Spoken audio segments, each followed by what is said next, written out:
All right, guys, welcome to Get Fit Hot Topics. We're very excited to do this live stream. This is the first thing, um, or the first time actually, that we've ever tried to do this here at Active Wellness. So we're going to give it a shot today. The benefit of this is you will have full access to this video, whether you're watching it now live or in the future. So whatever we talk about, whatever the comments are typed up on the side of the screen, you will be able to see in real time after the fact as well. So we're going to give everybody just about one more minute or so to join. I see now we have about 5 participants, which is awesome. I'm going to get another 30 seconds to a minute just before we start the actual slide set. I'll go over a little bit about how this will be organized. So for the next couple of weeks, as you guys have seen from joining the challenge for Get Fit, there's going to be a live stream here on YouTube. And basically, I'm going to be going over a couple different topics, which at the end we'll actually get a chance to see if there's any topics that you guys want to see covered that may not be in our slide set. And I'd love to get your guys' input as well. A couple rules here just to try to keep ourselves organized. When it comes to the chat box, feel free to use it during the presentation. But if you have any questions about the topics we're talking about, or a question that hopefully I'll get a chance to answer at the end, save that towards the end of the presentation. I will give you guys a heads up when I'm about finished with the presentation, and that will be the appropriate time to start typing up any questions for the Q&A portion at the end. That way I can actually see them in order and try to answer them, and also have a couple up before we get started at that portion as well. So without further ado, looks like we got 12 people. We'll go ahead and jump in. So let me go ahead and continue on our slide set here. So our topic today, topic number 1, is mindful holiday and vacation nutrition, or mindful eating while on holiday or vacation. So we all love to enjoy our vacations and our holidays, but how do we navigate our goals and hard-earned health when we also plan to be living life to the fullest? Is there a way to enjoy our bad foods on vacation and not go backwards with our progress? Can you binge on Halloween candy and still lose weight? How do I balance this? These are real examples of questions I've received from clients in the past couple of years, and we're going to be talking about a couple strategies today. Before we get any further, there's a medical disclaimer that we want to make sure we go over. This discussion is for educational purposes only and should not be considered as medical advice. Consult with a qualified healthcare professional for personalized guidance regarding any nutritional or fitness recommendations. The author of this discussion, that would be me, bears no responsibility for any outcomes resulting from the implementation of the information provided. So as you guys are probably well aware, this is just important to make sure that we absolve liability. This is a discussion for education. Take with it what you want. And if there's any concerns you have, please do not hesitate to bring it up to your healthcare provider and go from there. With all further ado, here we go. Hot tip number 1, take advantage of timing. So what I mean by that is that when we're on our vacation and we're trying to enjoy food and we want to make sure that we're also enjoying the vacation, there's a couple things that we can do to mitigate adding too much of a negative impact with eating poorly. So the number 1 thing, which I'm sure most people have heard of, is intermittent fasting. Now, I'm not necessarily recommending to do that per se, but the idea behind it is good. If we can offset that first meal just a little bit longer into the day, we will also inherently take away time where we could be eating more. So for example, if on vacation, we don't eat breakfast at 8 a.m., but maybe we eat it even at 9:30 or 10, that's 2 hours of an eating window that we just shrunk. Now, between the time that we start eating and the time that we stop that day, that's just less time for you to stuff your face with whatever vacation foods you'd like. So that's one advantage that you can do, is to take advantage of timing on your vacation. Offset your breakfast a little bit. Try not to eat too late into the evening. And if you just shorten that window of time that you eat, there's less chances for you to eat poor foods. And that being said, if you do eat foods that you enjoy because you are on vacation, which is totally fine, if there's just a shorter window, you're also likely to eat less of it. Your appetite tends to shrink just a little bit if we're not eating all day long and that metabolism engine is just revving 24/7. So if we take advantage of that timing, we could have a little bit of a less negative impact coming back from that vacation. Also, eat your smaller meals first to start your day.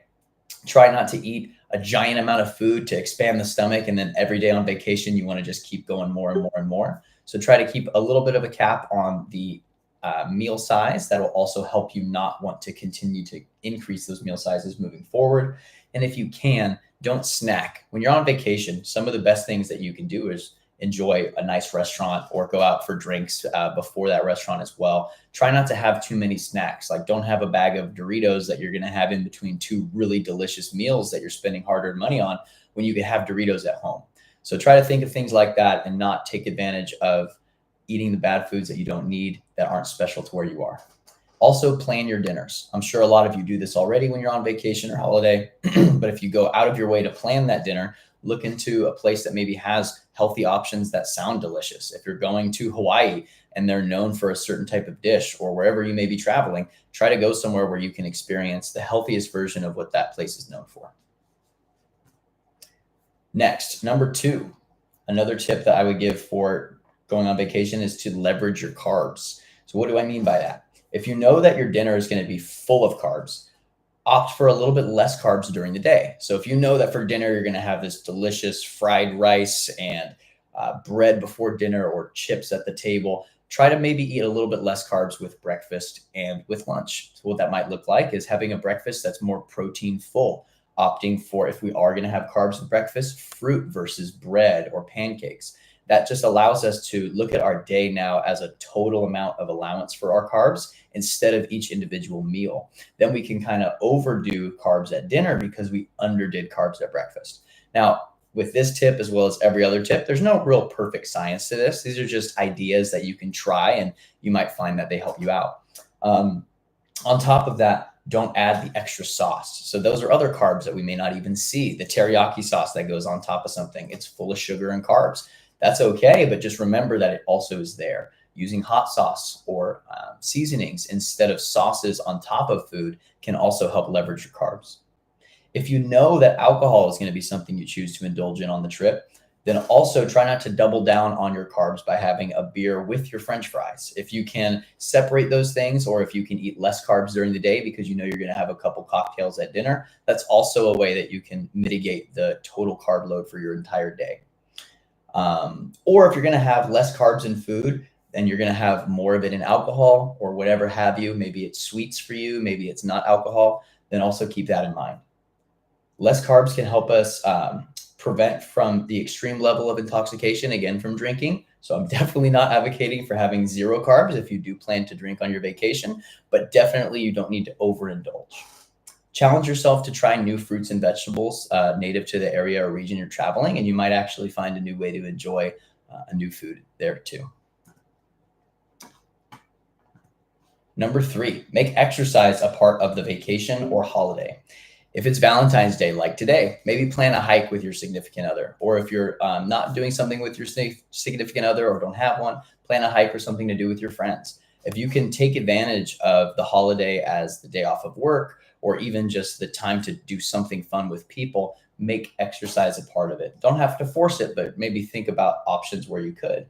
Don't necessarily plan a movie where you're going to eat a full bowl of popcorn, but try to find a way to make fitness more fun and not forced. Maybe go for a walk. It could even be something as small as that. But just keep it in mind and try to do something more mobile. When going on vacation, opt for the scenic hike or opt to walk to dinner instead of driving if it's just a few hotels over. These simple little tricks can help us keep our goals in mind while on vacation. Number 4, macro sequencing and hydration. So what do I mean by this? This kind of sounds a little sciencey, but what we mean by this is that one of the best ways to avoid overeating is to make sure that the order you eat your food is as follows: protein first, then our fats, and then our carbs. Now, what this means is chicken, steak, shrimp, or tofu comes first that we want to eat. Then the salad with whatever dressing, we're utilizing that as our fat portion. And then the potato, the rice, or the starches. Now, I understand that most things are better together, and at least opt to finish your protein first. Even if you have to dip that steak in the mashed potatoes a few times, that's okay. If we can opt to eat the more satiating, which means the more filling foods first, it will help us not eat as much of the least satiating or less filling foods last. For example, in this scenario, if I'm going to eat all of the protein first, I might get a little bit full. I'll go to eat my salad, and then by the time I get to the starchy carbs or the potatoes and the rice, I'm actually kind of satisfied. I don't have to stuff my face and finish all of those. Whereas if I do it the other way around and I eat the mashed potatoes or the rice first, my brain's going to be getting that signal of carbs, which are a great source of energy, and it's going to want more because it doesn't necessarily know when the next source is coming. So I'm going to eat all of that and then go backwards, and I'll magically be able to eat everything, where if I just switch the order, I would get a little bit full a little bit quicker. So if you didn't know that macro sequencing does change how you feel, take advantage of that. So maybe you can't eat all of your protein by itself because it's supposed to be enjoyed with the rest of the dish. Try to finish the majority of that protein first and just see if it helps you feel a little bit more full. Now, another point on this is hydration. Drink water. A lot of the time when we feel hungry or if we feel like we're craving salty foods, we might just be thirsty. So especially while on vacation, opt to drink more water just to see if that helps you feel a little bit more satisfied. Your belly can only fill so much room. So if a good portion of it is 0-calorie water, you're going to be better off. Your brain won't crave as much food if you are adequately hydrated. So if you didn't know that, that's another tip. And use this to your advantage to always drink water first when you feel hungry so that you can make a more informed decision of what you choose to eat and not just follow how you feel. All right, number 5, guys, the last one, which we would be remiss to avoid when we're talking about vacations, is enjoy it. Stress and other anxieties around our diet or our healthy habits can cause us to not only not enjoy our vacation, but also have a metabolic issue in terms of decreasing the way we metabolize food. So we want to make sure that above all, we are having fun. Just remember that if you're even thinking about this, if you're even thinking about how to stay healthy on vacation, you're already one step ahead of your old self and most other people. If you make one conscious effort while you're on vacation, you eat the protein heavy breakfast and then have a little bit more of a carb heavy dinner, you're already doing something positive. Remember, you don't have to be perfect. Everybody's going to go on vacation. You're going to come back with maybe a couple extra pounds on you. But if you're intentional with how you go into that vacation, if you're intentional and have some healthy planning, you're going to be better off. And you should also feel good about that. So remember, the biggest thing is just enjoy it, stay positive, and realize it's not going to be perfect. But if you make a few good choices, you're winning. And you can't lose the battle of health when you're at least trying. That's going to be it for all of our hot tips today. Please go ahead and type up any questions related to what we spoke about or anything about eating mindfully on vacations or holidays. And I will answer as many as I can with the couple minutes here we still have. If we don't get too many, then we'll go ahead and conclude. But please go ahead and take this time to type up any questions and I'll see what I can answer.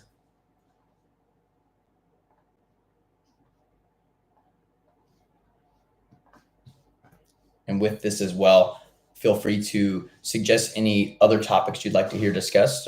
This is kind of the style that we're going to look for, about 10 minutes of discussion and then 5 minutes or so of question and answer afterwards. So if you guys have any ideas for what you want to see next, please go ahead and type it up. I'd love to hear it.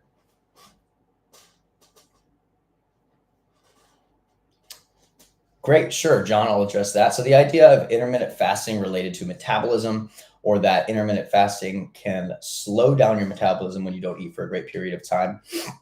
There is truth to that. If you aren't eating as much, your metabolism can slow down. But the biggest portion of that is actually that when we're not filling our stomach, we may not actually get as hungry. Now, the metabolism and the thermogenic effect of food, which means the calories that we burn while eating, that doesn't change too much depending on how much food we've had or what window we've eaten.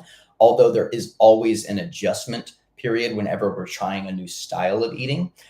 In general, our metabolism increases when we eat more frequently and decreases when we eat less frequently. But as far as I know, I believe that if the frequency within the intermittent fasting window is still relatively high, meaning that although I may have only 8 to 10 or even 12 hours to eat, if I'm eating multiple meals within that, our metabolism should not be negatively impacted. You should still be burning at a high rate. Whereas if you are doing intermittent fasting and then within that 8-hour window, you eat in the beginning and the very end, that's also going to slow down the metabolism. So good point. If you are doing intermittent fasting, consider eating still at the normal frequency you would, timing between meals still relatively the same percentage wise. The order of eating was new. Glad to hear that. That's a more recent thing that I've kind of discovered in reading and educating myself when I'm helping my clients, but that is a huge fact. Eating the protein first will make you feel much more full versus eating the carbs.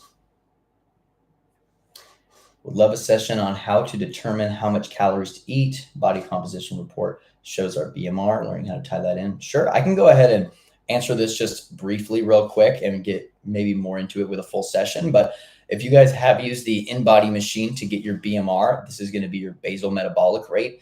This is the amount of calories that your body requires in order to burn everything it would do at rest. Meaning, if you were laying in bed all day, how many calories would I burn? How many would I need to replace to not lose weight or muscle or not gain weight or muscle? So that number that outputs, which does change dependent on your age and based on your body composition. If you are the same height and weight as someone, but they have more muscle mass than you, they will likely have a higher BMR, meaning they'll need to eat more calories because they are sustaining more muscle. But how this kind of works out is we take our BMR, and then there's a couple equations that we can find into, which I think this would be a great topic for another discussion. But briefly, there's another equation called our total daily energy expenditure. And what that does is it takes our BMR and then it includes a little bit of extra calories because we're going to be walking around, a little bit of extra calories because we're going to be digesting food while we eat, and then a little bit more for how active we are. So we take that BMR and we multiply it by a factor of 1.1 to 1.7, and then whatever number we fit within that scale, which I can show in a slide set in the future, is going to be how many calories we eat. But on a very baseline answer, you're going to want to eat your BMR plus a couple hundred calories in order to sustain where you are if you plan to kind of maintain your body composition. If you're looking to lose weight, you're going to take your BMR and just add a little bit of calories, maybe 100 to 200. If you're looking to gain muscle, you're going to take your BMR and add maybe 400, 500, or 600. So it's not a perfect science, but you'll see the range there. When we're looking to go down, we still need more than our BMR, or at least just a little bit more. It's very rare that even a doctor would recommend people to go below the BMR. But again, that's why the healthcare professional is an important discussion if doing anything that would be considered extreme. How to avoid craving sweet or savory? So great question. A big one, like I kind of had mentioned earlier, is when we're craving certain types of foods, typically we are thirsty. So we always start with water, drink 16 ounces, see if that helps at all.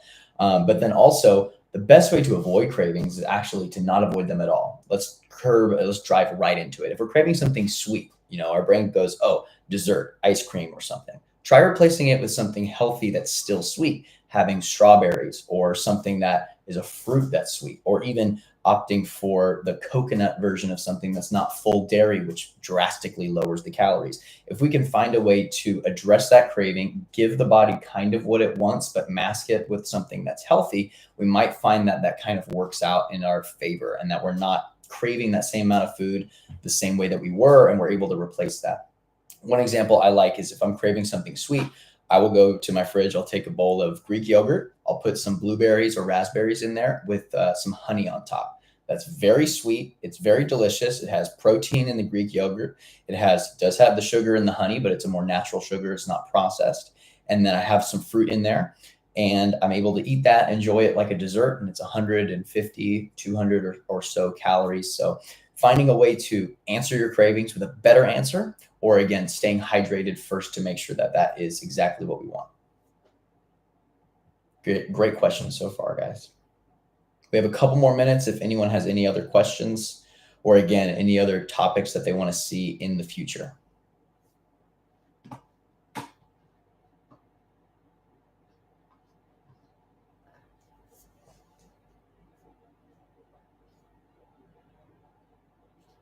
I hope you guys enjoy this style. I find it pretty cool that we can have kind of an open discussion where it can be saved for later. So this is something as well that you can watch or even send to a colleague for the next one.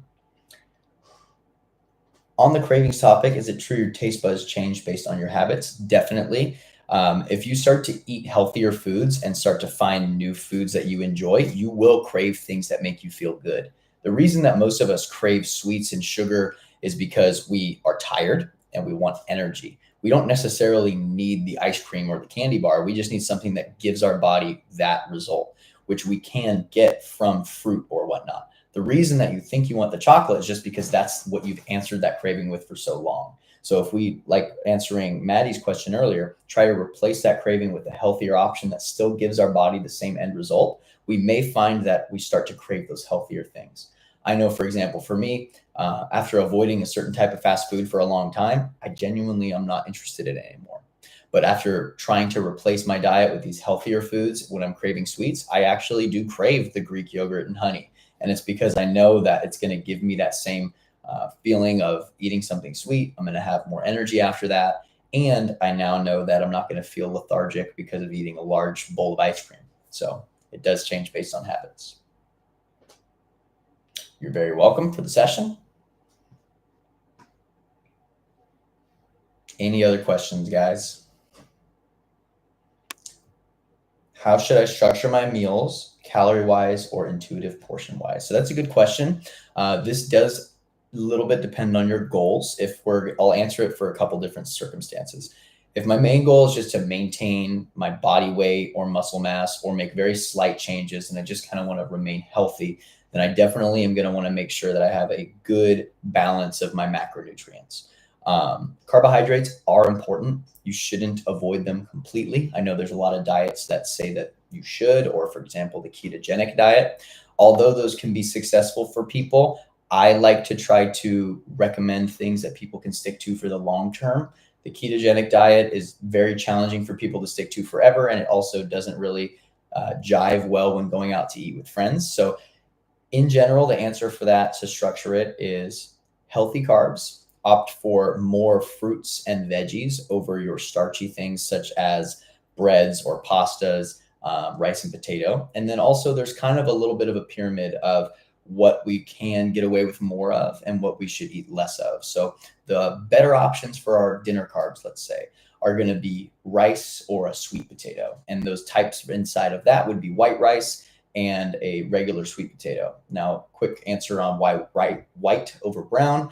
The biggest portion is not the nutrient content. So one problem that I typically talk about a lot to clients is when we're judging a food based on its nutritional value, we typically only look at what's inside the food and we avoid looking at how we digest that food. Now, brown rice, because of that extra husk on the outside, actually causes more metabolic issues from the digestion of it, not from the vitamin content of it. So typically that's why white rice is going to be recommended and why many cultures around the world only eat white rice. So that's our first one. And then when we come down the pyramid a little further, a potato is going to be another good option. Now that one, the answer for it is going to be because of its satiety level. Now one potato, maybe about this size or the size of a fist, it's going to be around 200 calories or even less and extremely filling.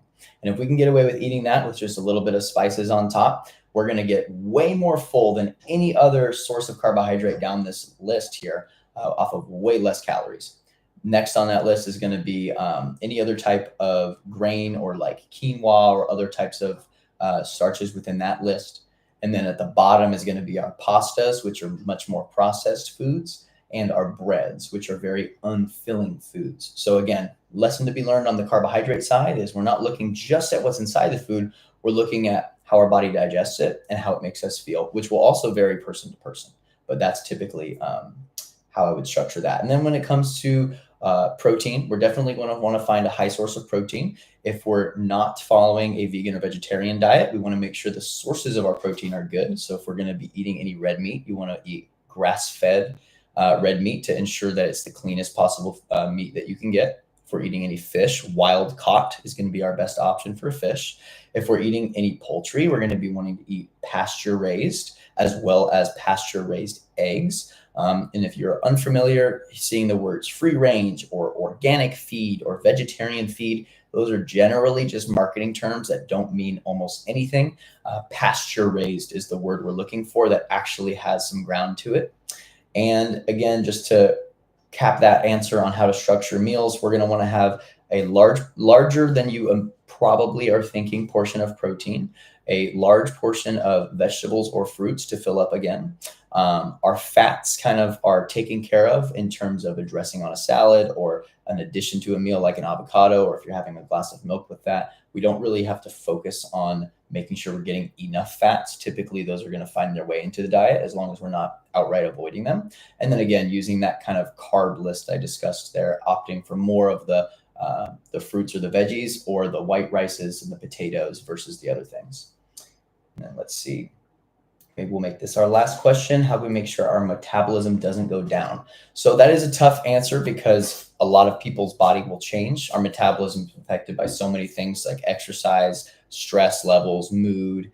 But most importantly, we can increase our metabolism by eating more frequently throughout the day. Now, this doesn't mean having 5 large meals the same size as each other. You can have one normal sized breakfast, a snack of a piece of fruit, maybe in between breakfast and lunch, but eating more frequently, again, for most people, not everyone, typically will increase your metabolism, whereas eating less frequently, like 2 large meals, may decrease the metabolism. Now, again, this answer is different for most people, or different for some people, but for most people, the frequency of meals will increase the metabolism. With the frequency of meals, like I said before, making sure that we're not overdoing it and having larger meals, but allowing our body to have a couple things throughout the day if increasing metabolism is our goal. For some people, it's not a goal. So just keep in mind that depending on what your goal is, it does change your strategy towards achieving it. All right, guys, some great questions today. That has been awesome. I really enjoyed doing this. I hope I can give you guys some good information. Again, if you're concerned about any of these changes or they sound extreme for you in whatever case, or maybe not even referring to today's topic, but a future one, always feel comfortable going to your doctor with information. Never feel like this is the end all be all. But if you did get something useful from this topic, please like the video. That helps us move forward and encourage more of these things in the future. Please tell your colleagues, coworkers, or technically even people outside of Juniper are more than welcome to watch this. This is a public video that is posted on our page. Our goal is to help as many people as possible, so that would be awesome.